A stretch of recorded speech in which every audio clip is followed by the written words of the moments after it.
Hey guys, welcome to today's video. So what we're going to be doing today is an epoxy pour. So I had a request for a diorama and I've been working on that, but it's going to need some epoxy because it needs to have some water on it. So I've done part of the base, but I've not completed it. I've got bits I need to put on it, but I don't want to do it until I've done the epoxy pour because I've seen horror stories of how it goes for people. I've done an epoxy pour in the past and I used some slightly cheaper stuff off of eBay and it just came as 2 bottles. This time I'm using this. And this is really good. It came with like pipettes, it came with mixing jugs, mixing sticks. I was like, whoa, I mean, it wasn't that expensive, but it was more expensive than the last stuff I used. So we're gonna use some different masking techniques in this one as well. Not gonna just wrap duct tape all over it.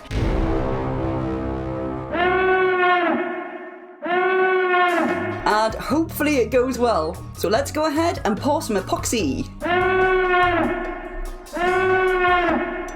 So the first thing we need to do is paint the area that I'm going to be putting the epoxy resin on. So I've got these cheap acrylic paints from Home Bargains, and these are some more of them. The white one is a bit more expensive because they ran out of white in Home Bargains.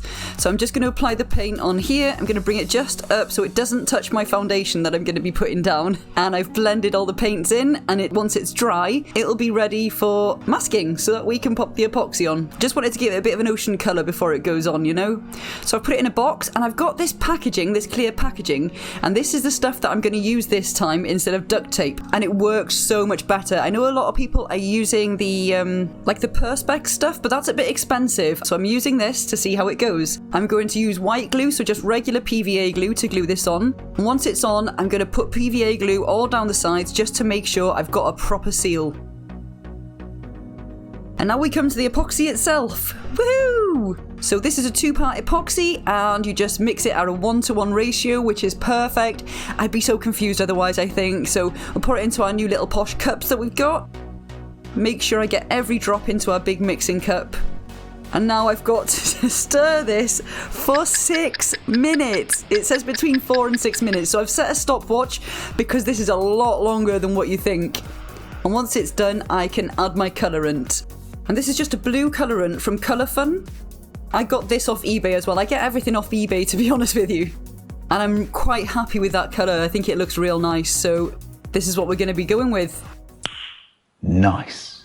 So it's time for the pour. I'll just show you what I've got going on here. So I've got my drip tray. It's got some drips from last time I used it.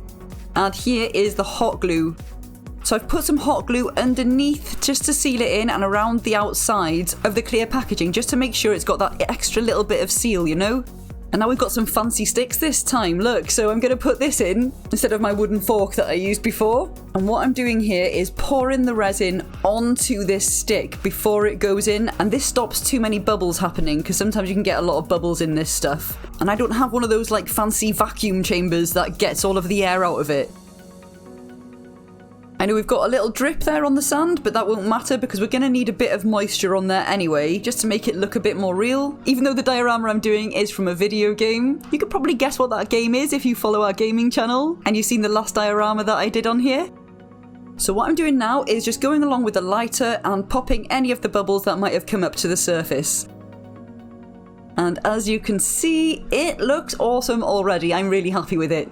So I'm going to wait a couple of days now for this to dry, and then we're going to mask out the working area, ready to remove the plastic. So first things first, let's get rid of the glue off the bottom of this. And now we can tear off the packaging. And the unwrapping was quite satisfying, and then you can just peel off any PVA glue that might be still on there.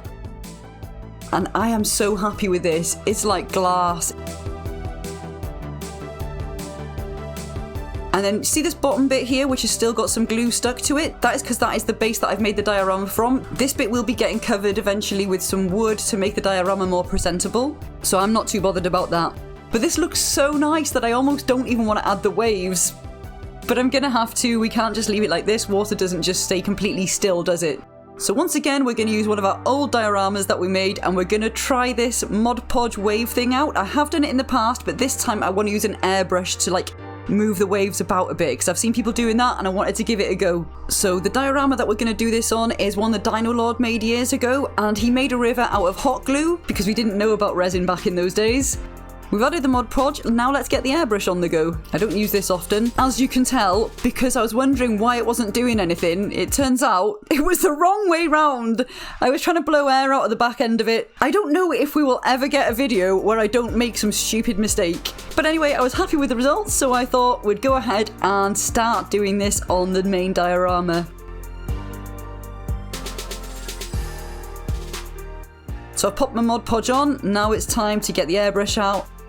And this was so satisfying. I did get the tip of the airbrush covered in a bit of Mod Podge because I got it a bit too close to it. But other than that, I had a great time doing this.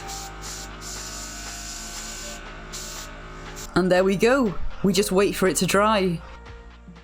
So it's the next day and it's dried quite nice. There's a couple of bits that still are a little cloudy and could do with a bit more drying time. But the main bit is nice and shiny. And look at that, you can even see the shadow on the bottom of the ocean floor of the waves. I'm really happy with this. I'm so glad I paid a little bit extra to get that better quality epoxy resin because the results are really good. I'm happy with them. Thank you so much for watching this video, guys. I hope it was helpful in some way and I hope you enjoyed it. I can finally add the rest of my details that I've made to the diorama and I'm so excited for it. So if you're interested in seeing the end result of this, then maybe subscribe to the channel because that should be coming up quite soon. I've been working quite hard on this. And if you enjoyed the video, maybe leave a like on it. And hopefully I'll see you all in the next one. Have a great day, guys, and take care. Get the bell on.